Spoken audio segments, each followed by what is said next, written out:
In this video, I will show you exactly how to change the interface language in Adobe Express, so you can work in whichever language feels most comfortable for your creative process. Whether you need to switch to your native tongue or simply want to practice a new language while you design, the process is incredibly straightforward and only takes a few moments of your time. To get started, make sure you are logged into your Adobe Express account on your web browser.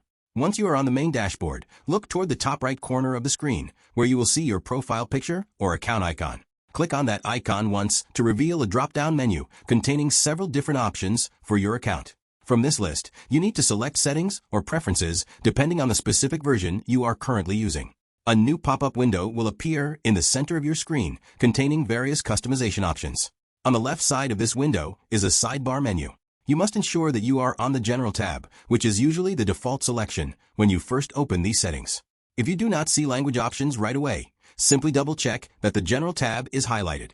Now, look at the main section of the pop-up and locate the heading that says Language. Directly underneath this heading, you will find a drop-down menu showing your current language setting. Click on that menu to see a comprehensive list of all the different languages that Adobe Express supports. Scroll through the list until you find your preferred language and click on it to make your selection. Adobe Express will typically update the entire interface immediately to reflect your choice, so you can see the changes right away. This simple adjustment makes navigating the platform much more intuitive and efficient for your daily design work. I hope this quick guide was helpful for you today. Thank you so much for watching and happy designing with your new settings.